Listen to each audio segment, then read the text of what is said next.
Pleasure, profit, power. These weren't just treats, they were tools of empire. From palaces to plantations, flavor wasn't innocent. It shaped who ruled and who suffered. Faster! No molasses till sundown. Before factories, before supermarkets, there were just cravings and the brutal systems built to satisfy them. Control sugar and you controlled colonies. Control coffee and you controlled mornings. Control chocolate and you controlled desire. To trade, to chocolate, to profit. These were once sacred, celebrated, hoarded, fought over. Now, a candy bar, a cappuccino, a teaspoon in your tea. But these flavors once stirred revolts, shaped continents, and enslaved millions. This is the foods that made us. Before the pink packets, the soda fountains, and the birthday cakes, sugar was something rare, something royal, and then something terrible. Its story begins in the tropics. Sugarcane was first domesticated in New Guinea. People chewed it raw, no boiling, no crystals, just sweet juice from a grass. It would take thousands of years before anyone figured out how to boil that juice down into something more potent, crystallized sugar. That breakthrough came in India. Indian chemists found a way to boil cane juice into crystals. They called it sharkara. That's where we get the word sugar. Stone honey. It hardens. From there, sugar began to travel.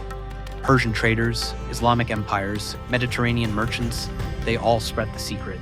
For medicine, for feasts, for the caliph. In the Islamic world, sugar was medicine. It coated pills, treated fevers, even symbolized generosity. In medieval Europe, sugar was a luxury. Wealthy nobles shaped it into sculptures. Apothecaries locked it in chests. Sugar swan, my lady, fresh from Venice. They called it white gold. A pound could cost as much as a horse. But the real explosion came after 1492. Europeans brought sugar cane to the Caribbean and brought something else to power the fields. Faster! No molasses till sundown. Sugar fueled the transatlantic slave trade. Millions were forced to labor. The profits built empires. By the 1700s, sugar made up 20% of Europe's imports. Tea, chocolate, coffee. None of it tasted right without sugar. Twice refined. From the Indies, of course. Refined sugar was a symbol of class. The whiter it was, the richer you were. Napoleon's wars changed everything. Cut off from cane supplies, Europe turned to a new source, the beet. When refined, this root yields a sweetness nearly pure as cane. Beet sugar broke the monopoly. Now you could grow sugar in cold climates. Europe never looked back. By the late 19th century, sugar wasn't just for the elite. It was for the masses. Tea with sugar, bread with jam, cookies in a tin. In the Pacific, sugar reshaped a kingdom. Hawaii became America's sugar empire. The industry transformed the islands and toppled its monarchy. The crown's gone. The land's ours. And the sugar's flowing. As sugar flowed into every kitchen, some began to sound the alarm. Doctors warned of nervous disorders and tooth decay. Reformers linked sugar to moral decline, but sweet was too strong to stop. We are feeding our children poison. Poison. Sugar was now global, industrial, and deeply political. Plantations stretched from the Caribbean to the Pacific. Colonial legacies baked into every cube. Sugar became an industrial food. Candy, soda, cereal, suddenly everything had sugar. And demand kept growing. Just one, then stop. By the 1950s, sugar was mainstream, but moderation was the message. Sugar got sneaky. Sugar helps them focus. I put it in everything. Then came a new contender, corn. High fructose corn syrup changed everything. Cheaper, sweeter, made in America. Soda got bigger. So did waistlines. From cane to beet, from Hawaii to Iowa, sugar adapted, rebranded, multiplied.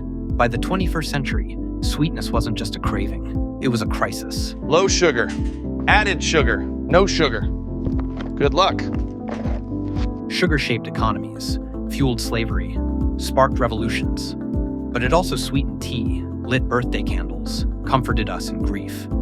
It was power, and pleasure, and pain. And even now, long after the empires faded, we're still under its spell. Chocolate wasn't always sweet, and it wasn't always for everyone. Long before it filled candy aisles, it filled sacred cups, reserved for kings, warriors, and gods. Drink of the gods. From the tree of life. Cacao was divine. The Maya used it in rituals: birth, death, marriage, even sacrifice. They ground the seeds, mixed in chilies, poured it from vessel to vessel to make it foam. It was spicy, bitter, energizing. The Aztecs saw cacao as sacred. One bean could buy a meal, 100 a person. When Hernan Cortés arrived in 1519, Moctezuma greeted him with goblets of red-dyed chocolate. The Spanish were horrified by the taste at first. They called it a drink for pigs. But they saw its value and its power. So they brought it home, and they changed it. Better this way. Sweeter. Once they added sugar, Caribbean sugar, it took off. Chocolate became a luxury. And the church declared it didn't break the fast. Across Europe, it spread like a fever. France, Italy, England. Served hot, sweet, expensive. To trade, to chocolate, to profit. Chocolate and sugar came from slave plantations. But in salons like this, no one asked where. And then, in 1828, everything changed. Dry and light. No more grease. The Dutch cocoa press separated the butter. That meant smoother drinks. And something else, solid chocolate. In 1847, J.S. Fry in England made the first true chocolate bar. Just cocoa, cocoa butter, and sugar. It changed the game. 1 penny for a taste of heaven. In 1875, milk chocolate arrived. In 1879, the conching machine made it silky. By 1900, it was everywhere. Soldiers got chocolate in their rations.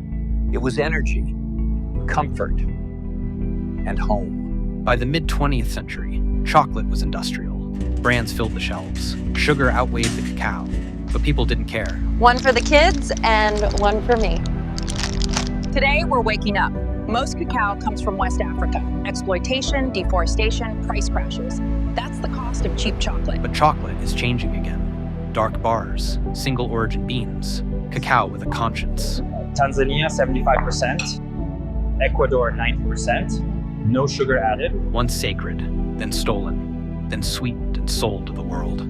Chocolate has always been more than a treat. It's culture, memory, status, and still a little magic. No drink has stirred more minds or started more mornings than coffee. It began in the highlands of Africa, traveled with monks, fueled empires, and today fuels us. They say a goat herd saw his animals dance after eating these berries. True or not, coffee was born here. But the first real brew came from Yemen. In Sufi monasteries, monks drank it to stay awake through the night. Coffee was sacred energy. More alive. They didn't see it as indulgence. It was devotion. A way to focus, to stay present, to pray deeper. By the 1500s, coffee spread across the Islamic world. Mecca, Cairo, Istanbul. But not everyone welcomed it. Oh, no, close the doors! It's been declared sinful! Some feared the drink. Others feared the talk. Ideas brewing in every cup. Sultans banned it, then unbanned it. The truth? Coffee was unstoppable. We raised taxes again. This place will be full tonight. By the 1600s, Europe got a taste. First Venice, then Paris, then London. 1 penny, 1 cup, and all the news you can drink. They called them penny universities. Newton debated here. So did stockbrokers. So did spies. But Europe didn't want to just drink coffee. They wanted to grow it. A gift for the colonies. Guard it well. That seedling led to plantations across the Caribbean, and soon, around the world.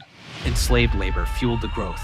In Haiti, Brazil, Java, coffee fields bloomed under brutal systems. Pick faster, or be whipped! By 1788, Haiti produced half the world's coffee. 1 year later, the enslaved population rose up. It begins tonight. In the 1800s, Brazil took the lead. By 1852, it was the world's coffee capital, and still is. Europe's breakfast, packed in Rio. Coffee shaped economies. It built fortunes. And it often trapped whole countries in its grip. Back in the US, coffee became a ritual. Soldiers drank it, cowboys brewed it. Boil it till it bites. And then came the brands. Folgers, Maxwell House, vacuum tins, instant coffee. Convenience transformed how people drank. In the 20th century, coffee was big business and big imbalance. Grown in the South, consumed in the North, wealth up here, poverty down there. This won't feed us. Not even close. Many farmers were stuck. Coffee prices fell, but costs didn't. Fair trade tried to fix that, but it's still an uphill fight. Then came the cafe boom. Seattle, Starbucks, lattes, macchiatos, third wave roasters.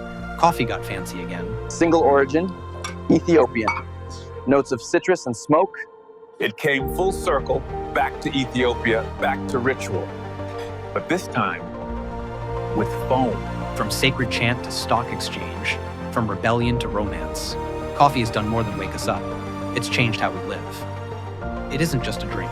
It's a habit, a ritual, a moment, and one last gift from the ancient world. They were luxuries once. Then they conquered the world.